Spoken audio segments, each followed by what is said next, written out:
make some money. Looks like a fun ride to me right there. Welcome back. That was a sneak peek at the highly anticipated horror film Sinners. And the story follows a twisted tale of two troubled brothers returning home to find something sinister waiting. Joining us here today and taking a break from fighting the supernatural, the stars of Sinners, the one and only Michael B. Jordan and Miles Caton. Miles! All right, Mike, we have to talk about your characters. Yes. Because you play twins. I do. How does that work? There's one of you. There is. It's very technical. Sometimes I have a body double that I'm talking to. Sometimes I have a tennis ball that me and the rest of the cast are talking to, and that makes for a lot of fun and a lot of jokes on set. And sometimes I'm there by myself, kind of like going through the motions and kind of like a one-man play sometimes. So it's a little difficult, but it's more challenging kind of getting into both of their bodies. You know, they're so different, even though they're the same person almost.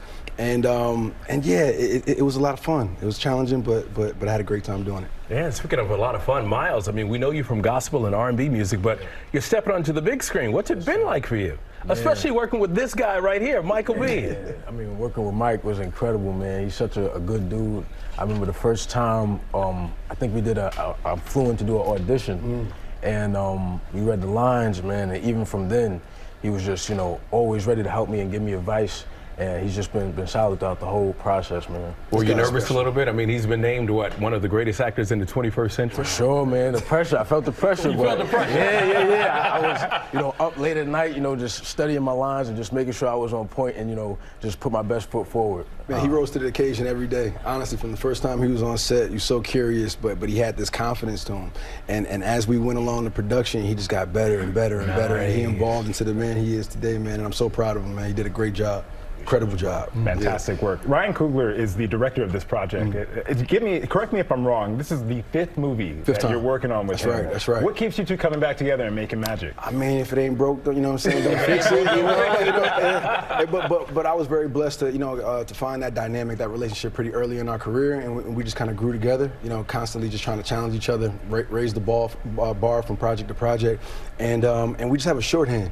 You know, we're from similar places. You know, he's from Oakland. I'm from Newark, New Jersey. We have that relationship to another bigger city like New York and San Francisco, and it kind of gives you that. I don't know. We went to school together. We would be best friends. You know what I mean? Like we have a really tight relationship. But is there a sauce that has to be in the recipe for you to say, okay, you know what? I'll agree to do this movie. I mean, we know you from Fruitvale to, you know, so many movies, so many Creed. Yeah, I mean, the range. Ryan is. I mean, he's.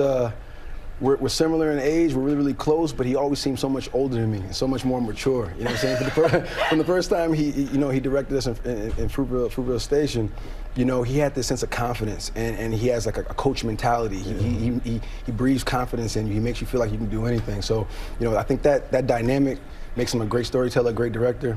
He only does things that's personal to him. And he has an eye for talent, man. He really does. So really fortunate to have Ryan Coogler in my life. Speaking of that eye for talent, Miles, I mean, Ryan Coogler. Like, when you got the call for this, what was going through your head? Oh, man. At first, I didn't know anything. So I just got like a couple lines.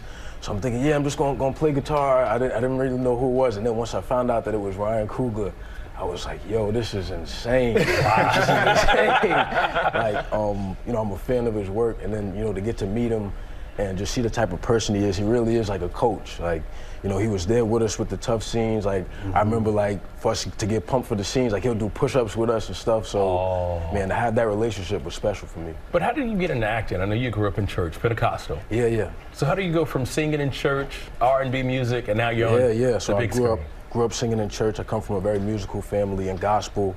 And once I turned about 16 years old, I started touring with the artist Her, and she became like a big sister to me. And at the end of the tour, she gave me a call, and she said, you know, little bro, I got this role that I think you might be good for.